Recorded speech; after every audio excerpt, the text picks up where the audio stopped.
पंतप्रधान नरेंद्र मोदी यांनी भारताच्या सुरक्षेसाठी ऑपरेशन सिंदूर राबवले, तसेच महाराष्ट्रातील किल्ल्यांचा युनेस्कोच्या यादीत समावेश करण्यासाठी पुढाकार घेतल्याबद्दल शिवसेना गटनेते डॉक्टर श्रीकांत शिंदे यांच्या नेतृत्वाखाली शिवसेनेच्या खासदारांनी पंतप्रधान नरेंद्र मोदी यांची भेट घेत त्यांचं कौतुक करत अभिनंदन केलं आहे। उपराष्ट्रपती पदाच्या निवडणुकीसाठीही यावेळी शुभेच्छा दिल्यात। पंतप्रधान नरेंद्र मोदी यांनी शिवसेनेच्या सर्व खासदारांच्या कामाचं कौतुक केलंय।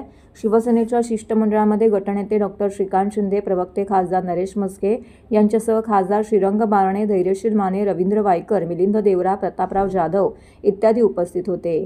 यावेळी मराठमोळ्या पद्धतीने नरेंद्र मोदी यांना छत्रपती शिवाजी महाराजांची मूर्ती भेट देऊन आणि मराठा पगडी घालून त्यांचा सत्कार करण्यात आला। यावेळी मोदींनी सुद्धा छत्रपती शिवाजी महाराज हे माझे आदर्श आहेत।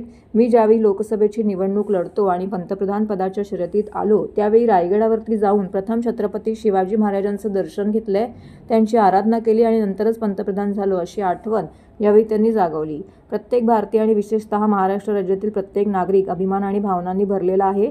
तुमच्या अथक प्रयत्नांमुळे आणि दूरदर्शी नेतृत्वामुळे पॅरिस येथे झालेल्या जागतिक वारसा समितीच्या 47व्या अधिवेशनात एक ऐतिहासिक निर्णय घेण्यात आला आहे, जिथे 20 पैकी 18 देशांनी भारताच्या प्रस्तावाला पाठिंबा दिला।